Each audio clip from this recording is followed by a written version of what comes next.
Hello students, today our topic air expands on heating. गर्म किए जाने पर वायु का प्रसार होता है, मतलब जब हम किसी को गर्म करते हैं तो वायु का जो है प्रसार होता है, यानी वो एक्सपेंड होता है, फैलता है। एक्टिविटी 8.5 हमारा देखिए क्या बोलता है।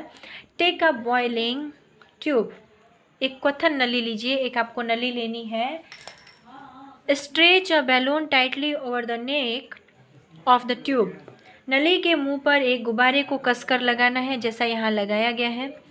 You can use a tape to make it tight, आप इसे कसने के लिए टेप का यूज भी कर सकते हो। pour some hot water in a beaker, किसी बीकर में लगभग आपको कितना पानी लेना है, देखिए। Insert the boiling tube with the balloon in the hot water, observe for 2-3 minutes for any change in shape of the balloon. आपको कसने के बाद में बीकर में लगभग 2/3 ऊंचाई तक गर्म पानी भरना है। गुब्बारे लगी क्वेश्चन नली को गर्म जल में ऐसे रखना है कि गुब्बारा जल से बाहर रहे, जैसा कि यहाँ बताया गया है। ठीक है, क्वेश्चन नली को जल से बाहर निकाल दीजिए और क्वेश्चन नली को पहले 2-3 मिनट के लिए ठंडे जल में रख दीजिए। टेक द ट्यूब आउट, अब आपको क्या करना है, let it cool down to the room temperature. अब जो है गुब्बारे के आकार में होने वाले परिवर्तन को आपको नोट करना है। Take some ice cold water in another beaker and place the tube with the balloon in cold water for 2-3 minutes, observe the change in the shape of the balloon. फिर आपको देखना है कि गुब्बारे के आकार में क्या चेंजेज हो रहे हैं। Okay, think and try to answer, जो भी आप कर रहे हैं उसको आप सोचिए और जवाब देने का कोशिश कीजिए। What makes the balloon inflated when the boiling tube is placed in hot water? Question नली को गर्म जल में रखने पर गुब्बारा क्यों फूल जाता है? Why is the same balloon deflated when the tube is kept in cold water?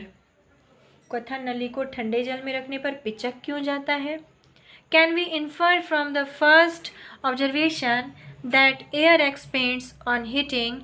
Can you now state what happens to the air in the boiling tube when it cools down? क्या हम पहले प्रेक्षण से, यानी पहले जो हमने किया उससे यह निष्कर्ष निकाल सकते हैं कि वायु गर्म किए जाने पर फैलती है और जब हम उसको ठंडा करते हैं तो वो वायु कहाँ चला जाता है, ये हमें देखना है। नेक्स्ट पेज देखते हैं 8.4।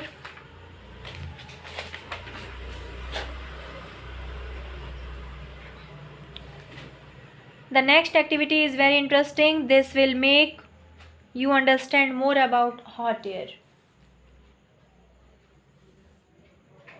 अगली जो एक्टिविटी है 8.6, इसमें आपको बहुत ही इंटरेस्टिंग लगेगा, यानी रोचक लगेगा। इससे आपको गर्म वायु के बारे में और अधिक जानकारी प्राप्त करने में हेल्प मिलेगा। So start activity 8.6।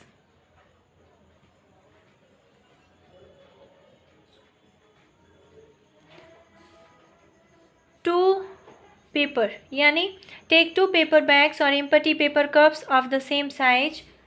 आपको क्या करना है कि समान माप के 2 कागज की थैलियाँ लेनी, 2 खाली थैलियाँ लेनी है। कागज के 2 खाली कप ले लीजिए। Hang the 2 bags in the inverted position on the 2 ends of a metal और वुडन स्टिक। आपको दोनों थैलों को धातु या लकड़ी के किसी छड़ के 2 किनारों से इसको लटका दीजिए, जैसे यहाँ पे लटकाया हुआ है। ठीक है।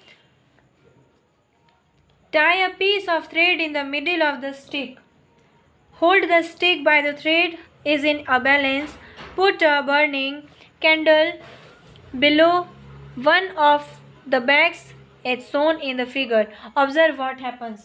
आप क्या करेंगे कि छड़ के माध्यम में एक धागा बांधकर, बीच में धागा बांधकर उसे धागे से इस प्रकार पकड़ें जैसे कि किसी तराजू में करते हैं। जैसे तराजू को कैसे बांधा जाता है बीच में और दोनों साइड में प्लेट होती है वैसे। तो अब किसी एक थैली के नीचे चित्र में दिखाए गए अनुसार जलती मोमबत्ती को रखें। जैसे यहाँ पे इन्होंने रखा है जलती हुई मोमबत्ती, और देखिए क्या होता है। फिर आपको देखना है क्या होता है। ऑब्जर्व व्हाट हैपन्स मीन्स देखिए क्या होता है। Why is the balance of the bags disturbed. थैलियों का संतुलन क्यों बिगड़ जाता है, यानी कि वो बैलेंस क्यों बिगड़ता है। Does this activity indicate that warm air rises up? As the warm air rises up, it pushes the bag above the candle. Does the disturbance of the balance suggest that the warm air is lighter than the cold air? क्या यह क्रियाकलाप यानी activity हमें ये दिखाता है कि गर्म होने पर वायु ऊपर की ओर उठती है। जैसे ही मोमबत्ती की लौ से गर्म वायु ऊपर की ओर उठती है, वह थैली को ऊपर ले जाती है। क्या संतुलन का बिगड़ना यह सुझाता है कि गर्म वायु ठंडी वायु से हल्की होती है। Can you now explain why smoke always rises up.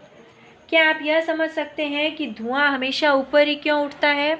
Also it is important to remember that on heating the air expands and occupies more space.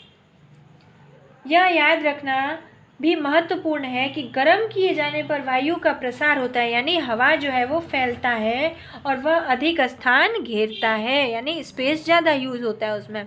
When the same thing occupies more space, it becomes lighter. The warm air is therefore lighter than the cold air. That is the reason that the smoke goes up. जब कोई दी गई वस्तु पहले से अधिक स्थान घेरती है तो वह हल्की प्रतीत होती है, इसलिए गर्म वायु ठंडी वायु की अपेक्षा हल्की होती है। यही कारण है कि धुआं ऊपर उठता है। In nature, there are several situations where warm air rises at a place. The air pressure at that place is lowered. The cold air from the surrounding areas rushes in to fill its place. This sets up convection in air, as you learnt in chapter 4. प्रकृति में यानी nature में अनेक ऐसी स्थितियां होती हैं जहां किसी स्थान या क्षेत्र से वायु गर्म होने के कारण ऊपर उठती है। ऐसी स्थिति में उस स्थान का वायु दाब यानी वायु प्रेशर कम हो जाता है। फलस्वरूप यानी जो हमें रिप्लाई मिलती है उसमें उस स्थान के आसपास के क्षेत्र से यानी जो सराउंडिंग वहाँ का एरिया होता है, ठंडी वायु प्रवाहित होकर उस स्थान को घेर लेती है। इससे वायु में संवहन धाराएं यानी कन्वेक्शन जो हमने चैप्टर 4 में पढ़ा था, संवहन धाराएं स्थापित हो जाती हैं। नेक्स्ट टॉपिक है हमारा wind currents are generated due to uneven heating on the earth. ये हम नेक्स्ट क्लास में लेंगे। So thank you.